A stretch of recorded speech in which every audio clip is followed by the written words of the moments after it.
It's a 6 to Go podcast presented by Min Sports. Joining me in studio is Damien Seabolt. Siebes, how are you, mates? I'm good, mate. We're doing the 2023 club review today for the West Tigers. Now, Siebes, they have recruited fairly decently over the past couple of years. But in saying that, I still don't think it's enough to make any sort of top 8 charge next year. Mate, no, I don't think they're going to be out of the bottom 4, to be fair. There's a few things there that we'll talk about as far as the season just gone, but realistically, with the signings that they've got, I don't see how it's going to significantly improve them. I mean, Adam Doueihi, who's clearly, in my mind, their second or third best player, Api Koroisau is their best player.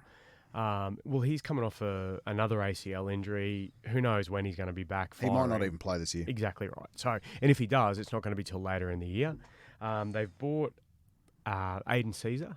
Yes. So and Jaden Sullivan. Yeah, that's right. And look, to be fair to Aidan Caesar, he's a good footballer, but he was almost done in the NRL before he went to the Super League, let alone where he's at now. So whether or not it freshened him up a bit, I don't know. Yet to be seen. Jaden Sullivan, he's okay. Again, I don't think he's going to make a significant difference to what they're doing there. So let's be honest here. That halves combination is in the bottom 2 or 3 in the competition.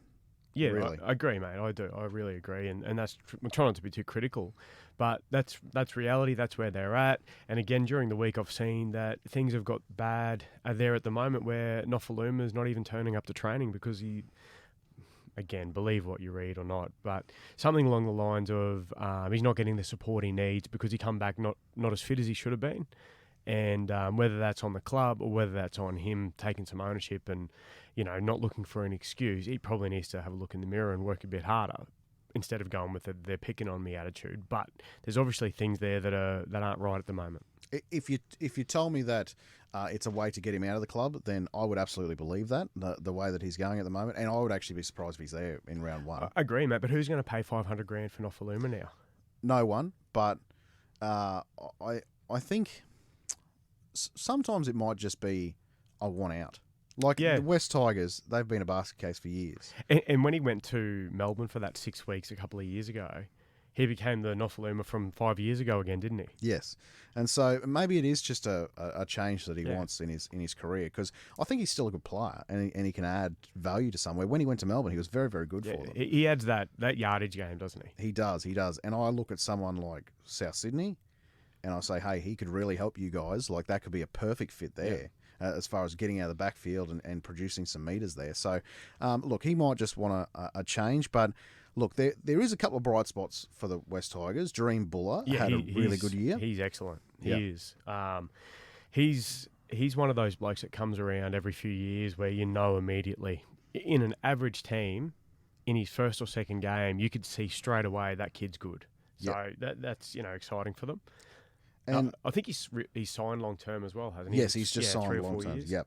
So, and look, their forward pack, they've got a good set of back rowers and a good set of front rowers, but there is talk that they're in the Luai sweepstakes, of course, obviously, and if that is to get done early, then there will be a player swap involving David Klemmer.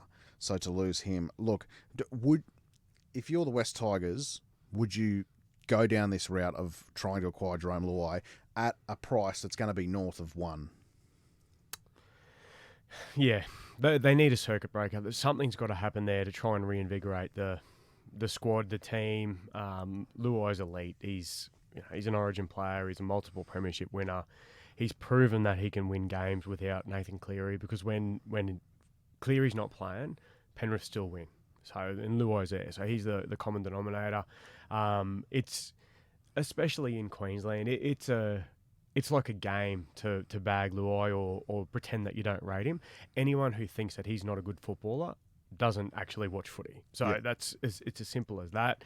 But it'd be way too much money. But they're at that point where they've got to spend that much money. Yep. And the fact that they would lose David Klemmer, whilst it is a loss, I don't think there's any doubt about that. When the Tigers win a premiership, David Klemmer will not be a part of it. No, that's exactly right. And Bateman and Papali'i probably won't be either. So, Papali'i's got a lot more upside than Bateman because he's 4 or 5 years younger. apart from a few moments of brilliance last year, I thought Bateman was very underwhelming for the Tigers. Yeah. Their other front rower, their young gun, Stefano Utoikamanu. What do you think his, like, if he is to have, like, if everything breaks right for him, what type of player do you see him being? Like, what level of player? Oh, well, he's a fringe Origin player. So over the next, so I see him being that type of player that is at that level where he's good enough to play rep footy. Probably never going to be consistently an Origin player, but again, he is a good NRL player, and he will be for a long time. The Tigers have been a basket case for years. They say the fish rots from the head. There is no question that whether it be upper management or coaching ranks, there's issues somewhere in the top offices at the West Tigers. There is, mate, and some of the things that they do are so strange. Like bringing back Tim Sheens to be head coach after not coaching in the NRL for over 10 years was really strange. I got bringing him back in and getting him a part of the coaching fold because that was good business in my mind. That made sense. But then to make him head coach, bizarre. To make a guy head coach who, up until this year, had never even, from what we understand, had never even coached a junior side, let alone a senior footy side or an NRL team at that level. And then all of a sudden he's head coach now. Again, doesn't make sense. I hope Benji and the Tigers have some success because Benji was a legend as a player. He comes across as a great bloke. I've never heard anyone say a bad word about him. But in my mind, they're setting him up to fail. Yeah, and the coaching carousel at the West Tigers has been like Grandpa Simpson walking in and seeing Bart and then leaving. Yeah. To me, you can't make a strong case that they're a better team now than when Michael Maguire was head coach. Like, it's not like they're vastly improved since then. I mean, they're still running last, for God's sake. Well, the bloke that the Tigers fans probably hate the most is Ivan Cleary. And that's the best that they've been in nearly 10 years is when Ivan Cleary was their coach. Yeah.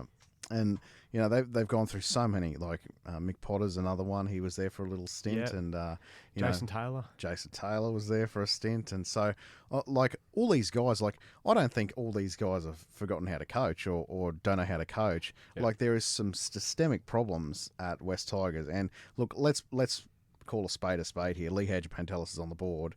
He's a chairman of the board. He's also the major sponsor of the club. Yeah. Problems. Yeah, that's exactly right. He's got too many... too many roles at the club in high-powered decision-making or responsibility roles, I suppose is what I'm trying to say. And who's going to challenge him? Himself? That's because right. He's in the role that you would challenge those other roles. So it's a little bit strange, and whether or not that's an issue, I don't know. Because at the end of the day, he doesn't coach the footy side. He's not on the field playing. So people can bag him as much as they want or use that as an excuse. And Pascoe as well. People can get, jump up and down about him also.